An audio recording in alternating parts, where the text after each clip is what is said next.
two on points. On point one is on the Gaza peace plan announced by Donald Trump and Benjamin Netanyahu.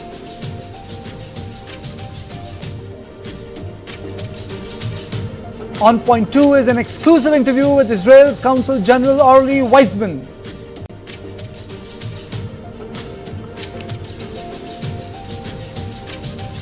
US President Donald Trump has secured Israeli Prime Minister Benjamin Netanyahu's backing for a US-sponsored peace proposal to end the war in Gaza. But the question looms over whether Hamas will accept the plan. The White House released a 20-point document that called for an immediate ceasefire, an exchange of hostages held by Hamas for Palestinian prisoners held by Israel, a staged Israeli withdrawal from Gaza, Hamas disarmament, and a transitional government led by an international body. Now let's look at the big takeaways of the peace plan proposed by President Trump. It calls for an immediate ceasefire, war halts instantly if both sides agree, Israeli forces freeze positions and suspend operations. All hostages must be returned within 72 hours. In turn, Israel will release 1,950 Palestinian prisoners. There is no place for Hamas in the governance of Gaza. Gaza will be governed by a technocratic Palestinian committee. Full-scale aid must reach immediately to address Gaza's humanitarian crisis. This will include water, electricity, hospitals, etc. Aid and governance will be supervised by international bodies like UN and a new board of peace chaired by Trump that includes former UK PM Tony Blair. Gaza will be rebuilt via a Trump-led special economic zone to attract investments. Hamas members who disarm and commit to peace will get amnesty. A US-led international stabilization force to train Palestinian police and secure borders has been proposed. Israel will not annex Gaza and military will pull out gradually as ISF and transitional authority take over. With reforms and redevelopment, a roadmap will open for Palestinian self-determination and future statehood. Immediate end to the war itself, not just Gaza. It's the war itself. Under the plan, Arab and Muslim countries have committed, and in writing in many cases, but I actually would take their word for it. The people I mentioned, I'd take their word for it. To demilitarize Gaza, and that's quickly. Decommission the military capabilities of Hamas and all other terror organizations. Do that immediately. And we're relying on the countries that I named and others to deal with Hamas. And I'm hearing that Hamas wants to get this done too, and that's a good thing. But if Hamas rejects your plan, Mr. President, or if they supposedly accept it and then basically do everything to counter it, then Israel will finish the job by itself. This can be done the easy way, or it can be done the hard way, but it will be done. We prefer the easy way, but it has to be done. So will peace plan hit Hamas roadblock? However, Hamas remains the key to whether Trump's peace proposal will work. The group's absence from negotiation and its previous repeated refusal to disarm raised doubts about the plan's viability. Hamas hasn't yet received the plan officially, a Hamas official has told Reuters, a wire agency. Hamas, which triggered the war with October 7, 2023 attack on Israel, still holds 48 hostages, 20 of them still alive, Israel says. Its critics argue that the ceasefire proposal appears to be an ultimatum to Hamas at a gunpoint. Speaking to reporters about his visit to the United States, Netanyahu said he was happy about the deal and now the Arab world and the Muslim world are putting pressure on Hamas to accept conditions Israel has set together with the United States of America. Your plan is consistent with the 5 principles my government set for the end of the war and the day after Hamas. Everybody asks, what is your plan for the day after Hamas? Here's our plan. Passed it in the cabinet. All our hostages, both those who are alive and those who died, all of them will return home immediately. Hamas will be disarmed. Gaza will be demilitarized. Israel will retain security responsibility, including a security perimeter for the foreseeable future. And lastly, Gaza will have a peaceful civilian administration that is run neither by Hamas nor by the Palestinian Authority. I support your plan to end the war in Gaza, which achieves our war aims. It will bring back to Israel all our hostages, dismantle Hamas's military capabilities, end its political rule, and ensure that Gaza never again poses a threat to Israel. To ensure the success of this effort, my plan calls for the creation of a new international oversight body, the Board of Peace, we call it, the Board of Peace, sort of a beautiful name, the Board of Peace, which will be headed, not at my request, believe me, I'm very busy, but we have to make sure this works. The leaders of the Arab world and Israel and everybody involved asked me to do this, so it would be headed by a gentleman known as President Donald J. Trump of the United States. That's what I want, is some extra work to do, but it's so important that I'm willing to do it, and we'll do it right, and we're going to put leaders from other countries on, and leaders that are very distinguished leaders, and we'll have a board, and one of the people that wants to be on the board is the UK former Prime Minister, Tony Blair, good man, very good man, and some others, and they'll be named over the next few days. Now, there is no mention of West Bank. Resolving the West Bank settlement issue is central to lasting peace between Israel and Palestine. West Bank is a big flashpoint. There are disputes and clashes every day between the Israeli settlers and Palestinian residents, which are only likely to get worse. Just last month, the Israeli government gave final approval to a controversial plan to build a new settlement that would effectively divide the West Bank in two, making a future contiguous Palestinian state unviable. So let me straight away go to George Birnbaum, former chief of staff and advisor to Israel's Prime Minister Benjamin Netanyahu, who understands the way Benjamin Netanyahu is working towards his goal.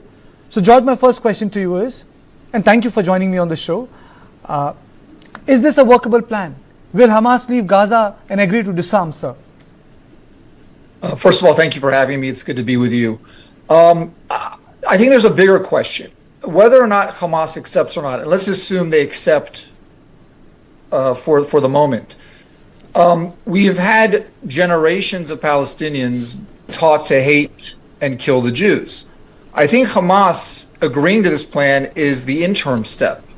The long-term step, if this peace plan is to work, is whether or not the Palestinian people and its leadership, both in Gaza and in the West Bank, under Fatah and Mahmoud Abbas, are willing to recognize Israel's right to exist. It's a simple question, and one that no Palestinian leader has ever acknowledged. So it's kind of hard to envision a long-term peace if the people themselves aren't willing to accept living side by side with the Jews in the state of Israel. So I'm hopeful that Hamas says yes, because at the end of the day, the most important thing right now for Prime Minister Netanyahu and every Israeli citizen and every Jew around the world is the return of our hostages, both alive and dead. That is the primary goal.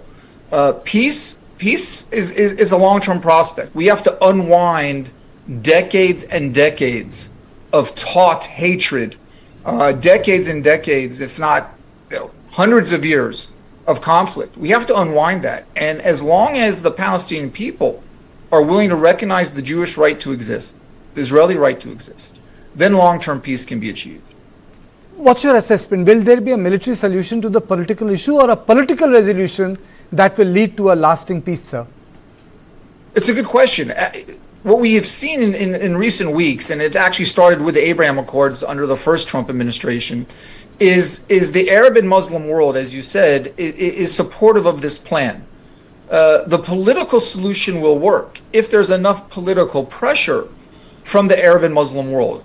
According to President Trump and Prime Minister Netanyahu, in their words yesterday, there is broad support among the Arab and Muslim world for not just this particular plan, but for long-term peace and prosperity across the region.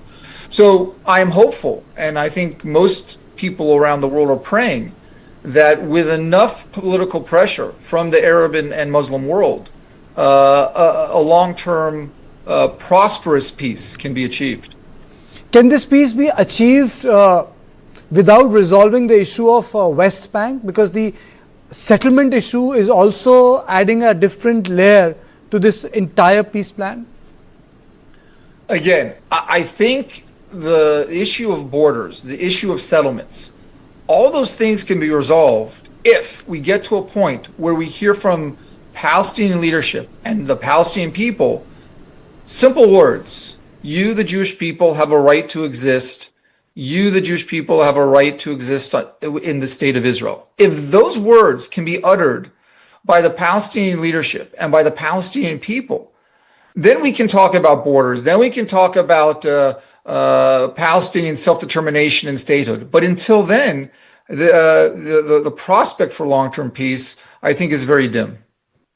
Because, terrorism or the terrorists, most of them are state-sponsored. If Lebanon patronizes Hezbollah, Afghanistan has been taken over by Taliban, Hamas has been patronized from Qatar to Tehran, or for example, Lashkar-e-Taiba by Pakistan, then the piecemeal approach will not work. What about the accountability of these terror-sponsoring states? You are 100% correct. And of course, you in India know this better than most other countries around the world, what state-sponsored terrorism looks like. The past few months have seen great changes in terms of the ability and the desire for state-sponsored terrorism. What President Trump did in terms of bombing the nuclear facilities in Iran, what Prime Minister Netanyahu has done in southern Lebanon and in Syria to take out those military capabilities, what even the Lebanese government has started to signal in terms of disarming and defanging Hezbollah, are all good signs. But you are right. As long as states sponsor terrorism, we will continue to have a problem. But again, if we have Saudi Arabia, and if we have the United Arab Emirates, and we have Bahrain, and we have Qatar, and we have all these countries buying into a long-term plan, and with the leadership of a strong U.S. president and a strong Israeli prime minister, I believe that can be resolved. And lastly, before I let go of, a lot of Western critics say that, the Gaza is being treated like a real estate issue. But what is required is a political resolution. I know the point you made that most of these actors need to acknowledge Israel's right to exist where it is. In absence of that coming together, where do you see the thing going? Because a lot of people would say that Trump maybe is not the right person to govern Gaza Strip. Listen, it's not a simple real estate issue. I mean, this is an issue that goes back generations. But at the end of the day, and we've seen it in other places in the world, if people can decide to live side by side with respect, then there can be long-term peace. Yugoslavia went through a very difficult time in the 90s between the Serbs and the Albanian Muslims. They found a way to get along. Look at what's happening in Africa, in Ethiopia, and Eritrea. And now, if this is a problem of self-respect. I mean, Sudan has been in a civil war for 60 years because people can't get along. So at the end of the day, if you look at these conflicts around the world that are either ethnic or religious based, the only time they get resolved is when both sides say, we recognize your right to exist. We recognize your right to live free and with prosperity, and educate your children and allow your children to grow up and be successful and not become terrorists and not become murderers. If that can happen, then there will be long-term peace. It goes well beyond just a border or real estate. Absolutely. Spot on. Thank you so much, sir. Thank you, George, for joining me from Washington and decoding and sharing your perspective on the peace plan, which was shared with the world. Moving forward, we must also put on account that what has happened in Gaza. 66,000 people have died in Gaza. 66,000. Hundreds have been injured. Famine has been declared in Gaza. Infrastructure has been razed to ground. Though these figures are contested by Israel, but then these are the figures that is available to the world. 90% of the Gaza's population is displaced. This is the fact of the matter. Famine has been declared in the city. Gaza Strip is unlivable. So, what do you do with it? Now, on this issue, I'm joined by my guests. Professor Scott Lucas, Professor International Politics, Clinton Institute, University of College of Dublin. Thank you so much, sir. Yanki Faber, Senior Journalist, the Orthodox Community of Israel from Tel Aviv. Yeshaya Rosenman, freelance researcher and journalist from Jerusalem. Thank you. And Arjun Hardas, India Representative, American Jewish Committee. He joins me from New Delhi. Thank you, Arjun. Let me straight away go to Professor Lucas. Sir, the viability of the plan, do you think it's going to work? Is Hamas going to agree to dismantle itself? Because generally terrorist organizations don't do that, you know. They metamorphose into something new, which India has seen with Lashkar-e-Taiba and so many other terrorist organizations. They don't go away. Thank you. I mean, let's get to the facts, especially to cut through the talking points that you just heard from George Birnbaum, and probably we'll hear from the Israeli consul later on, including the falsehood that Palestinians have never recognized Israel's right to exist. I can give you a series of Palestinian leaders, beginning with Yasser Arafat, who precisely did recognize that right to exist. The facts are this. First and foremost, this Trump-Netanyahu sketch, it's not a fully developed plan sketch, is an ultimatum to Hamas, and we need to recognize that, which is, look, you accept this, you release the hostages within 72 hours and the bodies within 72 hours. If you don't accept this, and Trump's now saying 3 or 4 days, you have to decide this, then Israel is free to overrun Gaza City, is free to overrun the rest of the Gaza Strip. As Benjamin Netanyahu put it, we can do it the easy way or the hard way. So this is an ultimatum, and it's an ultimatum for what? And the point here is that the plan is quite vague. Start with the vagueness, because I think this will be a fundamental point that means it may not be agreed that in exchange for Hamas releasing the hostages and agreeing to disarm, Israel will withdraw, but it doesn't say where Israeli forces will withdraw to. And indeed, Benjamin Netanyahu, as soon as that press conference ended with Donald Trump, recorded a video in Hebrew where he said the Israeli Defense Forces will remain in most of the Gaza Strip. Well, that's going to be a sticking point, to say the least. Secondly, there's a vagueness in terms of the timing of getting the aid into Gaza, and whether the UN and other organizations can operate independently. At what point can that aid be restored? And will it be the case finally that Israel does not have a veto power over the aid? Thirdly, let's talk very quickly about that transitional government and that board headed by Donald Trump. The board headed by Donald Trump, which is a multinational board, is supposed to be supported by an international stabilization force. But who is contributing troops to that and security personnel to that international stabilization force? That is a key question. And then when you get to the day-to-day government to run Palestine, well, of course, Hamas cannot be part of that. I think we can all agree on that. But it says, well, you can have Palestinian technocrats. Who are these Palestinian technocrats? Can any of them be from the Palestinian Authority? Apparently no, at least in the initial stages. Does Israel have a veto over those Palestinian technocrats who are on this? So what you have is an ultimatum of Hamas, and if Hamas agrees, then maybe we'll work out the further details. And this isn't a pro-Hamas, pro-Israel issue. It's just simply an issue of how this needs to proceed. We have to have eyes open about this. Okay. Mr. Faber, is this a work in motion, or as Professor Lucas said, it's an ultimatum for a strong war plan to unfold in Gaza City, sir? Well, in the last maybe 20 minutes that we're talking, President Trump has warned Hamas and said, if you don't accept the deal, if you don't accept what I said, if you don't accept the agreement, I will give Netanyahu the permission to finish off the story in Gaza. That means, in very clear words, destroy the rest of Gaza, because most of Gaza is destroyed. Donald Trump said 3-4 days. Hamas has no choice. Hamas must accept the deal, because Israel has given up quite a lot in this deal. Not many people are happy with the deal in Israel, but even the people who are against the deal, if you speak to them, face to face, they will say that they want the war to be over. The majority in Israel wants the war to be finished. We see that in many, many polls. I really hope, personally, I hope the war will be over, because it's enough. And I think Hamas is weak enough not to, do again the 7th of October. the people, the majority of Israel is really waiting to see what Hamas is going to do. And if Hamas will refuse to accept what Donald Trump has said today and yesterday, then Israel will go and basically destroy the rest of Gaza. Even as we're talking, and yesterday and probably tomorrow, Israel is still attacking terror positions in Gaza. And it looks like that Israel will keep attacking till the last minute. Okay. Arjun, no pun unintended. Okay. Is there anything left in Gaza to be destroyed? One.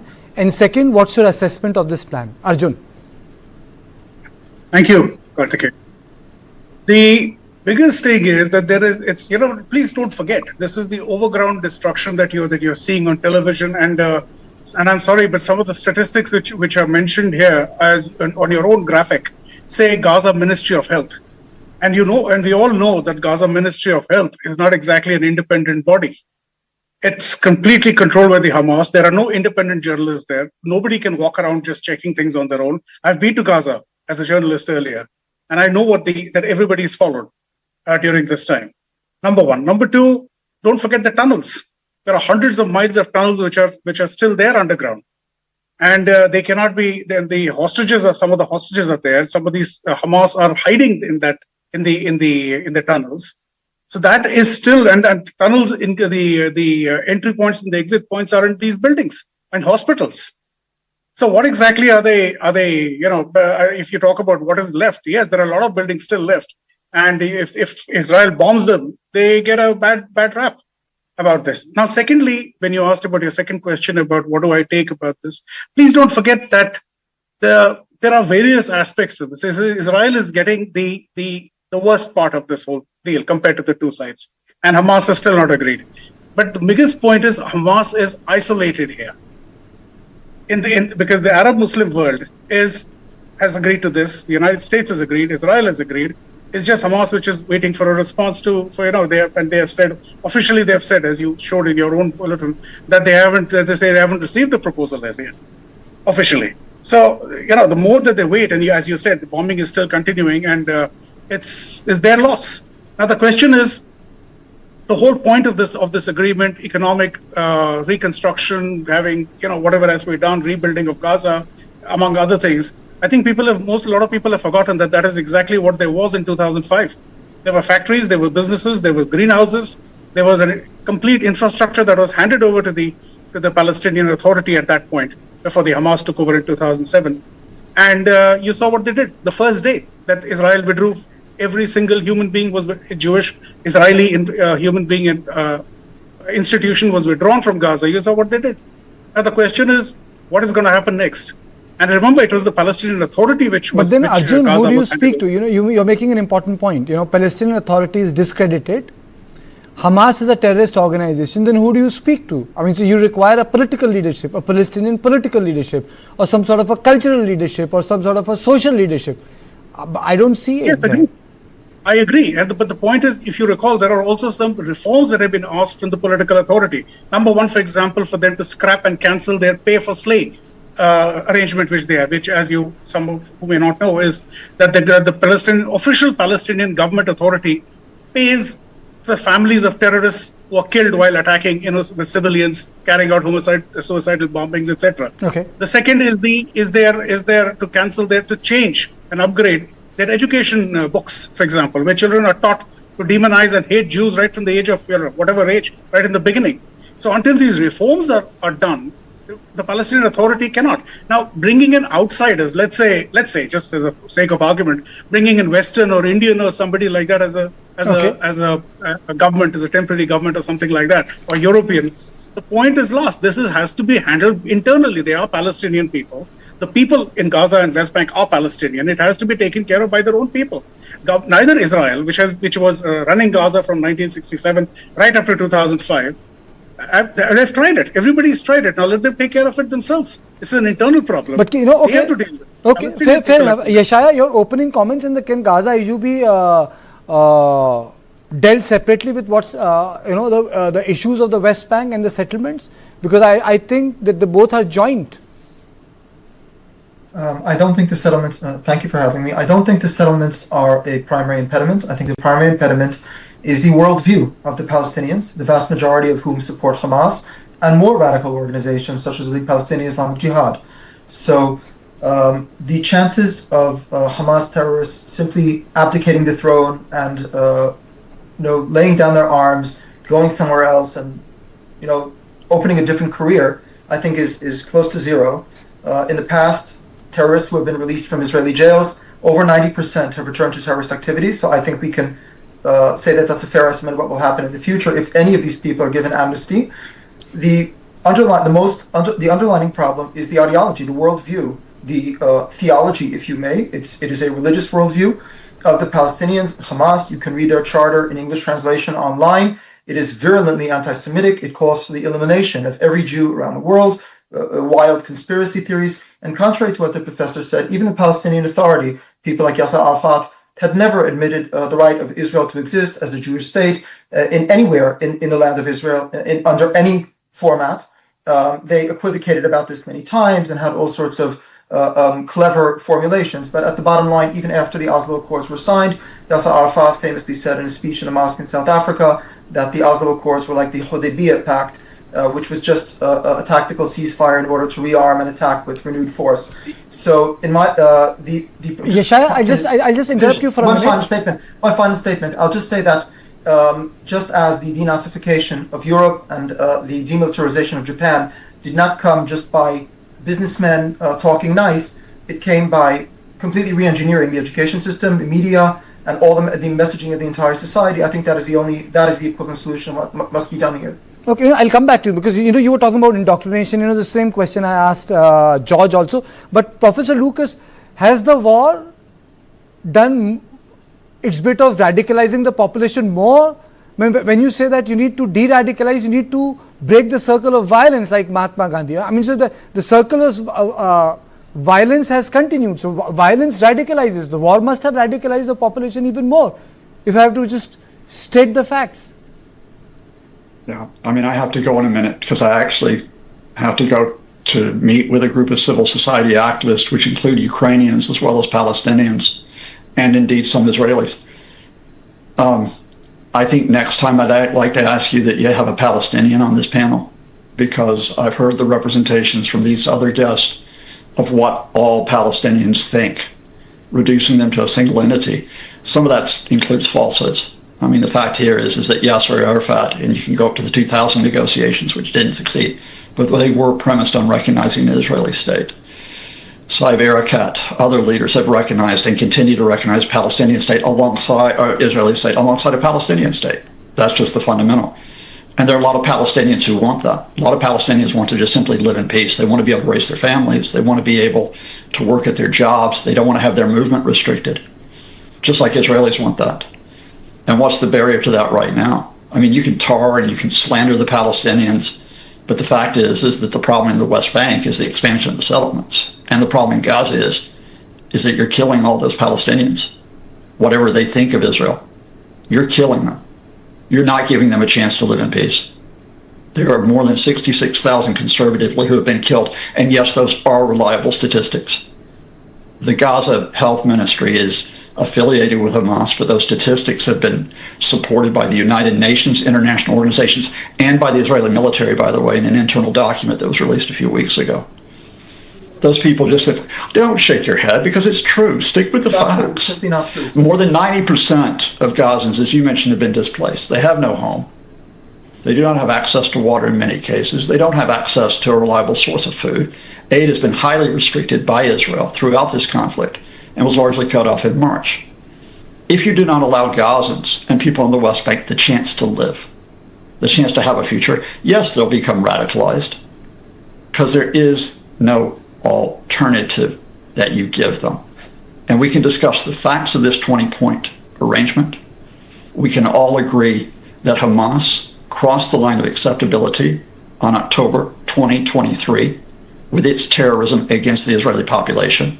But I think we can also agree that until you reach out to Palestinians and don't just stigmatize them and find responsible Palestinian officials who will work with you, until you conduct state-backed terrorism of Israel against Gazans, we'll discuss this next week, the week after that, the month after that, month after that. And Israel will not only not be at peace with Palestine, despite what you said about Arab and Muslim states, you will not get normalization with them either. I have to go now. Okay, thank you so much, Professor. Thank you so much for accommodating me. Yeshaya, I interrupted you. Please respond to Professor Lucas.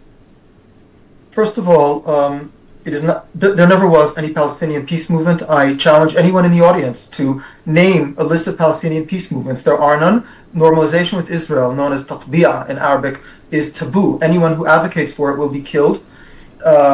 The curriculum taught in Palestinian schools is not by Hamas. It is created by UNRWA, the UN. The Palestinian Authority is completely on the same page with Hamas on these issues. You can see on sites like Palestinian Media Watch. And to be completely honest, reports have been made also about the curriculum in the country of the professor, Ireland, which also propagates vicious anti-Semitic myths of another kind. So, no, I don't think the issue is that. First of all, by the way, according to Israel, if he wants to post the Israeli military, I believe over 20,000, I don't remember the exact number, of those killed were Hamas combatants. So I'd be very curious to know if the professor thinks that killing those 20,000 plus combatants was legitimate. Because according to international law, it clearly is. Okay. Yangi, I have a question. Is it possible for two states to exist together? When this question was asked to Benjamin Netanyahu, the response was pretty strong. Can there be an autonomous Palestinian territory, in whatever word you define it, with the state of Israel? Is it a possibility?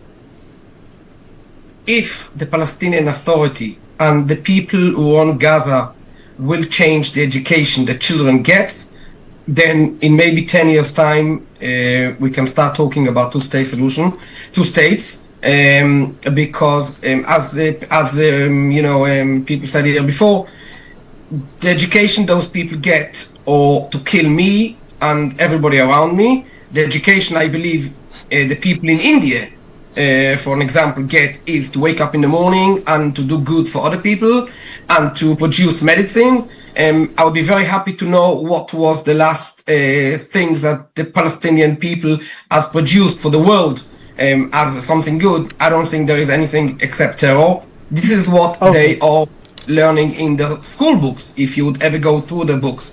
It must be a change, a big change in the education they get. Then we can talk about two states. Thank you. I've really run short of time. Thank you, Arjun. Thank you, Esha, and thank you, Yanki, for joining me on this issue. Thank you. Really, I've really run short of time. Maybe we could have had a longer discussion on this. So this was on point 1, and on point 2, we have an exclusive with Israel's Counsel General, Orly Weisman, but after a short break.